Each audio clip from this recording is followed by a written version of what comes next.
अर्थस्याव्यत्वं शब्दस्य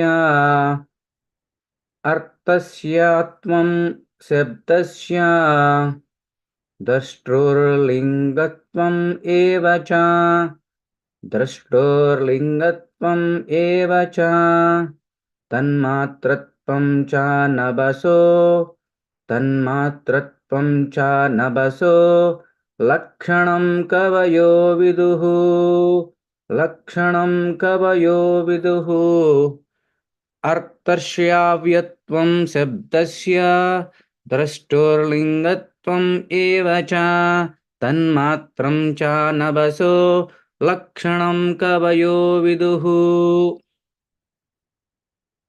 Word by word meaning. Arthasyavyatvam, the which conveys the meaning of the object. Shabdasya, of sound. Drashtuhu, of the speaker.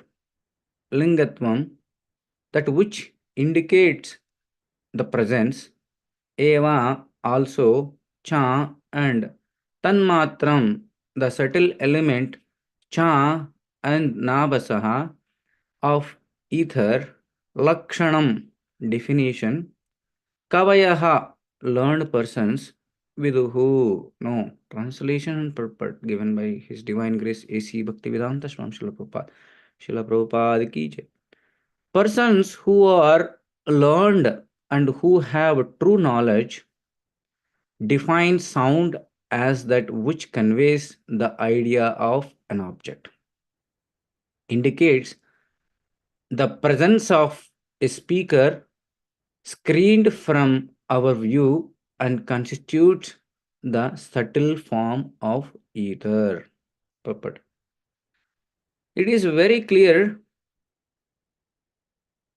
herein that as soon as we speak of hearing, there must be a speaker. Without speaker, there is no question of hearing. Therefore, the Vedic knowledge, which is known as a Shruti, or that which is received by hearing, is called Apaurusha. Apaurusha means not spoken by any person materially created. It is stated in the beginning of Srimad Bhagavatam, Tene Brahma Hrudaya, the sound of Brahman or Veda was first impregnated into the heart of Brahma, the original learned man, Adi Kavaye.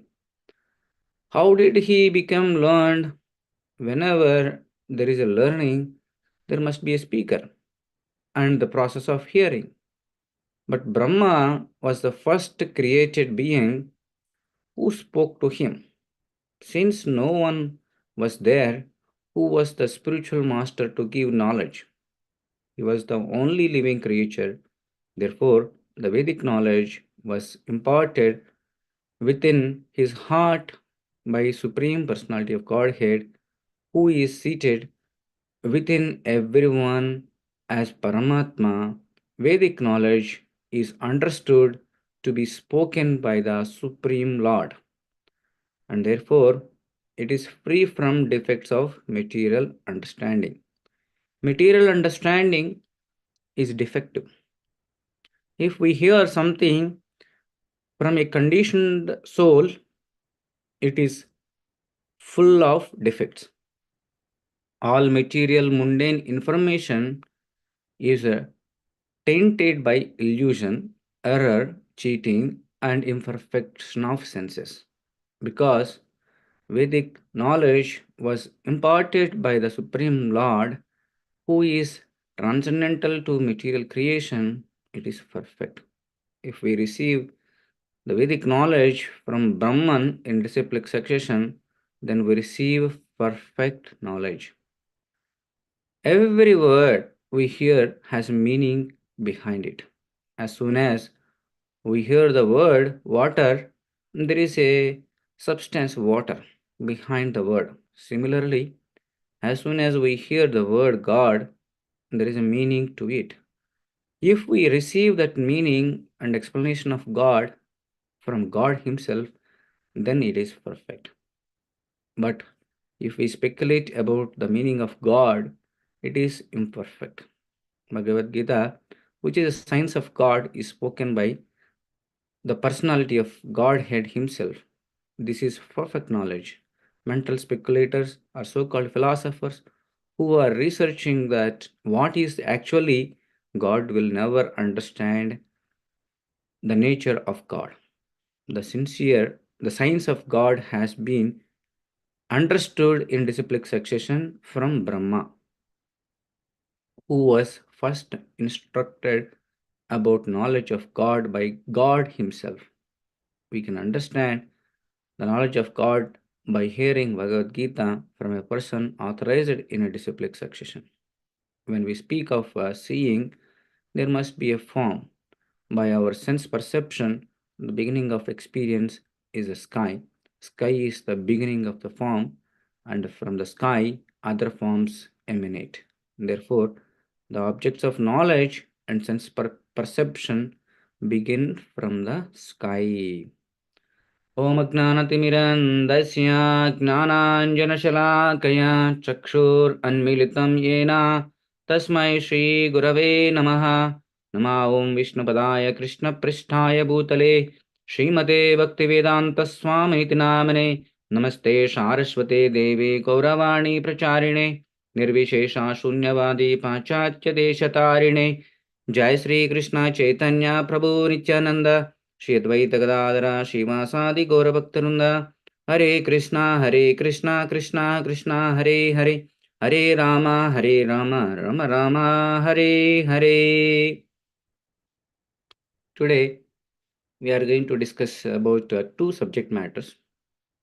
Number one, how this sound and ether came into this world, and number two, how should we hear the Vedic literature to understand clear about the God.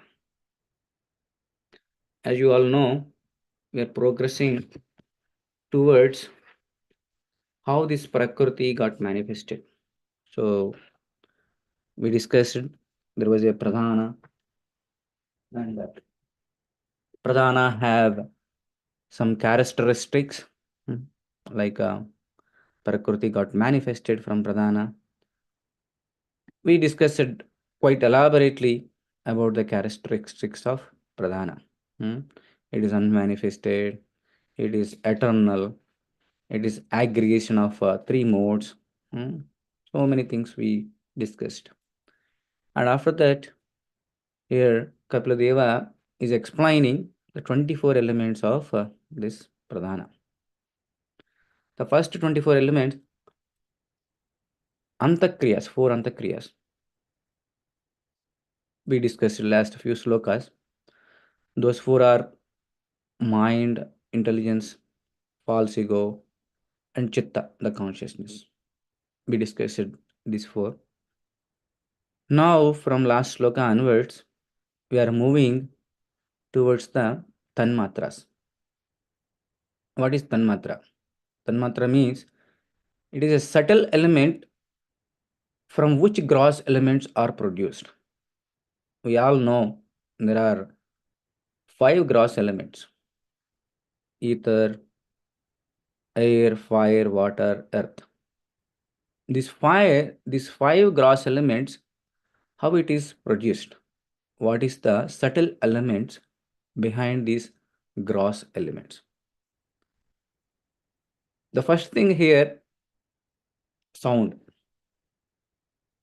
The sound is the tanmatra. It is tanmatra of ether. Sound came to pass the sound one place to another. Ether should be there. So the subtle element behind the ether is sound. Similarly, touch. The next tanmatra is touch. The touch is tanmatra of air. Form. we have another Tanmatra form, like everything will have some rupam, some form. This form is Tanmatra of fire. And taste, we have so many tastes.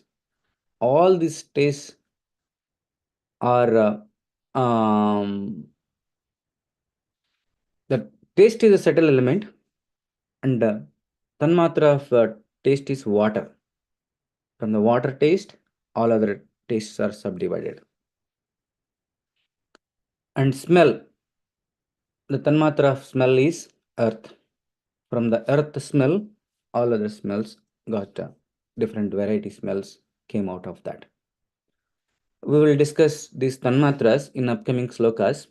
Last sloka and this sloka is talking about Tanmatra of sound. I mean, Tanmatra of ether, which is sound. And then after this Tanmatras, uh, Tanmatras are interrelated with five gross elements. All these ether, air, fire, water, earth are interrelated. Tanmatras and five gross elements are interrelated. Because of the subtle element of Tanmatra, the gross element appeared. And after that, 10 senses, how those 10 senses came, like mouth, nostrils, ears, skin, genitals, anus, hands, legs, Venus, abdomen, heart, all these senses, how it came. Kapila Muni was explaining to Devahuti the whole creation. Mm. So wonderful, na? Actually, we have so many speculative theories. Nobody has no clue how all these living entities came, how these organs came, how they are perceiving different things in different forms. There was no clue. There was so many some speculations out of some explosion, something came, and from Ekakanaji, from single micro uh, organ, multi micro jivas came. So like that, so many speculations are there, but there was no proper information and proper logic behind that. But here, Srimad Bhagavatam is clearly explaining. This chapter is very important. If anybody interested to research this material nature and this Prakriti, how all this came up, how the 26 elements, 24 elements from Pradhana got came out of these 24 elements, how each one is manifesting, all these things are clearly explained here. So it's a very wonderful chapter. We can do a research thesis also on this chapter. Now coming to the another subject matter, how to hear. What is the purpose of hearing? And if at all want to hear, if at all you want to know about the Supreme Lord, what is the process of hearing? Here it is telling that in the translation, the true knowledge defines sound as which conveys the idea of an object. The true knowledge defines sound as that which conveys the idea of an object. So much is there behind that.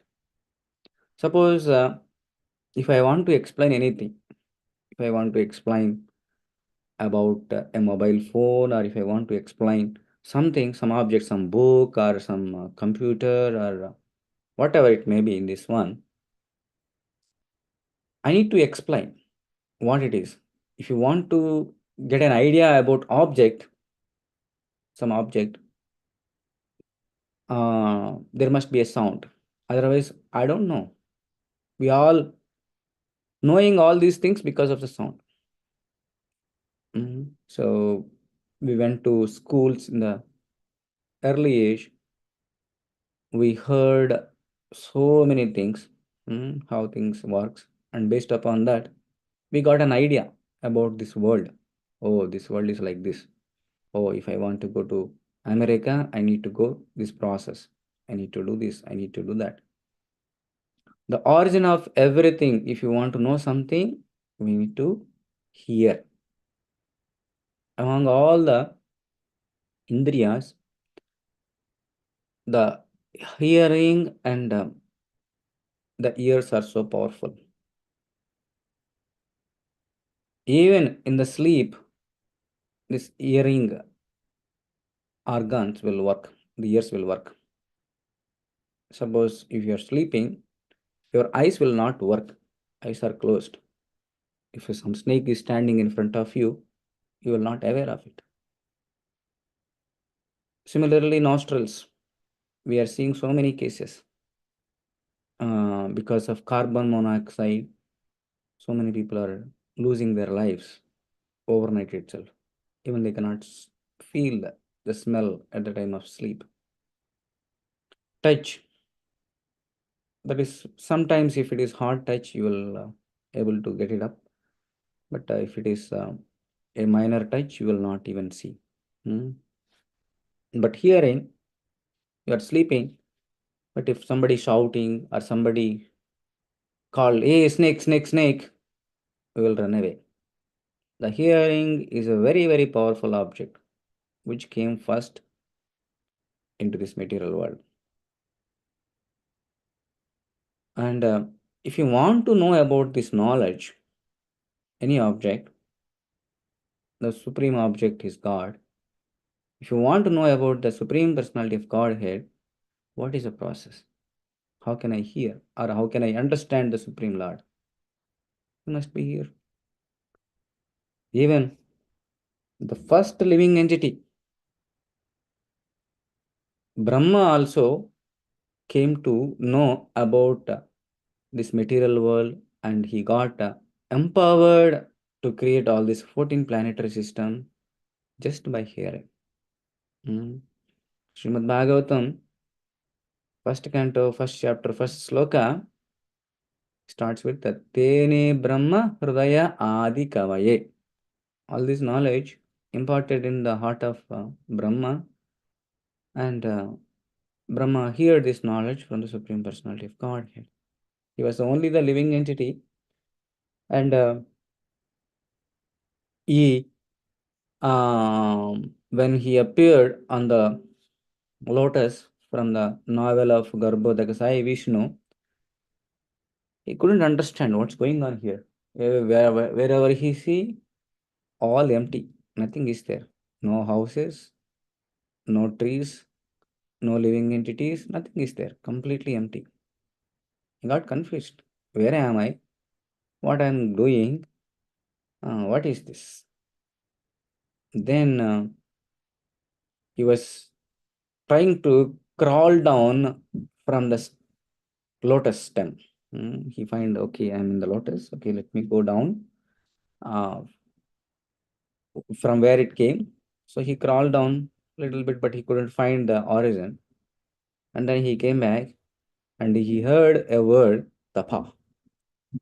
Then he started meditating, and with the meditation, he heard everything from the Supreme Personality of Godhead. Okay, what is the difference between hearing from Supreme Lord and hearing from a mundane person? The Supreme Lord or the Veda or the knowledge should be heard from the authoritative source or directly from the Supreme Lord. Here, Brahma is first living entity, so he got an opportunity to hear from the Supreme Lord. Why I need to hear from Supreme Lord or authority to hear? Prabhupada is explaining that. For this conditioned souls will have four mistakes. What are those? Commit mistakes and cheating propensity, illusion, imperfect senses.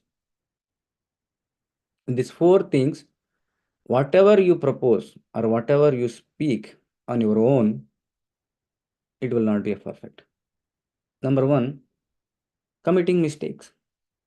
Everyone will commit mistakes. If anyone say, I'm perfect, I did not commit any mistake, then that is a big lie. Everybody will mistakes. Prabhupada quotes one of his books. Even the great Mahatma Gandhi also committed mistakes. Before he was going to that last meeting, all security team gave a warning. Don't go. There is a threat. Mm, but Mahatma Gandhi ignored, and he went there and he lost his life. So everyone will commit mistakes. And then second one is illusion. The illusion means everybody is thinking like that. I am this body and I will stay here permanently. This is an illusion. Number one, you are not this body. Just you are wearing one type of dress. You are a spirit soul. You are traveling one life to another, one life to another, and you are not permanent here. Everybody has to leave this world one day. But out of illusion, people work so hard to make this body comfort or think big plans to settle here permanently, like Hiranyakashipu. But the fact is, this is not permanent. This is a Dukhalayam and Ashashvatam. This is temporary. Krishna himself told in Bhagavad Gita. And then third one is cheating propensity. Everybody has some level of cheating propensity. If you go any business person, if you want to buy something, oh no, you are my relative or you are my friend, you are known person. I'm giving actual price. But reality is at least he will make some 20% profit out of that. So everybody will have some level of cheating propensity. Somebody maybe 5% cheating propensity, somebody may have 10%, somebody may have 80%. So everybody has cheating propensity. The fourth one is imperfect senses. We are so much proud of about our senses. We will feel like that our eyes can see anything. How can we see everything?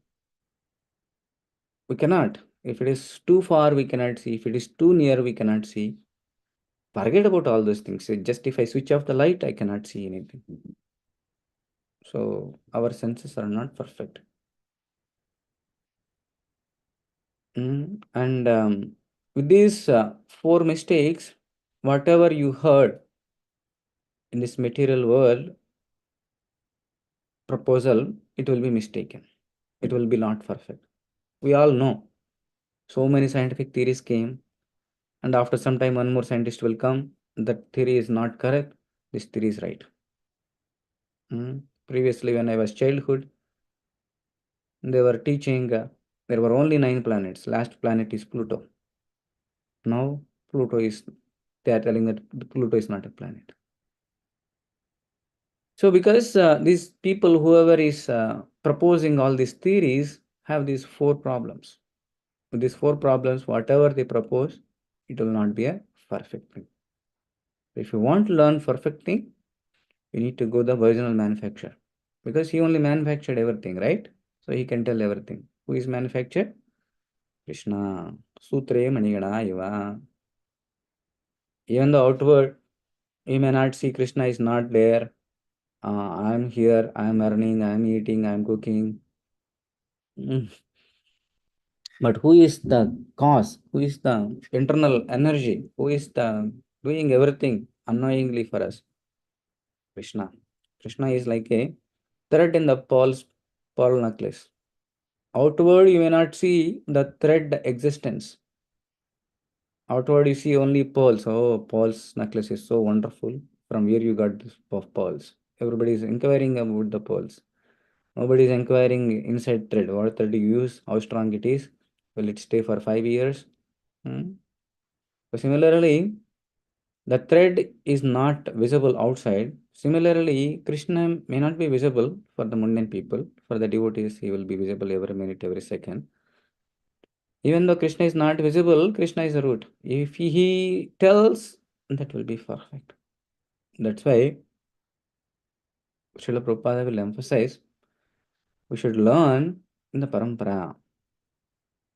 And Srila Prabhupada is explaining here, in the process of Shruti, there are three ways of learning: Anuman, Pratyaksha, and Shruti. Anuman means speculative knowledge. Okay, maybe this will be like this. After speculation, you will get some little bit understanding and you will think like that, okay, this is final, this is perfect. That is first one is Anuman. By speculation, you will learn. Second one is Pratyaksha. If you see, then only you will believe. If you don't see, then you don't believe. This Pratyaksha also not perfect. Perfect example is, for our eyes, we see sun disk is this much size. Is really the sun disk is that much size? No. The sun disk is 110 times bigger than this Earth planet. But our eyes, we are only seeing only this much because our eyes are imperfect. We cannot see the bigger things or the faraway objects clearly. So Pratyaksha also not perfect. The thing is Shruti. By Shruti, if you learn this knowledge, that will be perfect. Okay, so and these Vedas are a representation of the Shruti. Until Vyasa Mahamuni, all this came through Shruti. Only by hearing, everything came. But Vyasa Maharshi knows that Kali Yuga people are Manda Buddhi, Manda Bhagyo. They will have less intelligence and less memory and Upatritaha. They always anxiety. So let me document this one. So he documented and he gave all this knowledge through the four Vedas, and further, for easy understanding for the common people, he wrote 18 Puranas, and further he explained 108 Upanishads, and then Vedanta Sutra, and then Srimad Bhagavatam, and then condensed form of all Vedic knowledge is Bhagavad Gita. So if we hear in the process of Shruti, in the disciplic succession of Brahma, then you will understand. So our ISKCON belongs to the disciplic succession of Brahma, Madhva, Gaudiya, Vaishnava, Sampradaya. So if you hear in the Sampradaya, you will perfectly learn about the supreme object, the supreme personality of Godhead, clearly without any confusion. So we'll stop here. Thank you very much for coming to this class. Come and we'll learn this Vedic knowledge day by day so that we will progress in the understanding of the Lord and we can surrender easily if you understand clearly about that supreme object of supreme personality of Godhead. Hare Krishna. Over to Madhupati Prabhuji. Thank you, Gopinath. We'd like to wish everybody a safe and Krishna conscious day and week ahead. We'd like to offer our prayers to the Supreme Lord by chanting Hare Krishna, Krishna Krishna, Hare Hare, Hare Rama, Rama Rama, Hare Hare, Hare Krishna, Krishna Krishna, Hare Hare, Hare Rama, Rama Rama, Hare Hare. Hare Krishna, Krishna Krishna, Hare Hare, Hare Rama, Rama Rama, Hare Hare. Jai Nrsimha, Jai Nrsimha, Praladesha, Jaya Padma Mukha Padma Bringam, Ugraveera Mahamstam Jahantam Sarvatomukam, Nrsimham Vishnu Nrsimha Nrsimha Bhagwan ki Jai, Prahlad Maharaj ki Jai, Prabhupada ki Jai, Gaur Premanande, Hari Hari Hari Hari.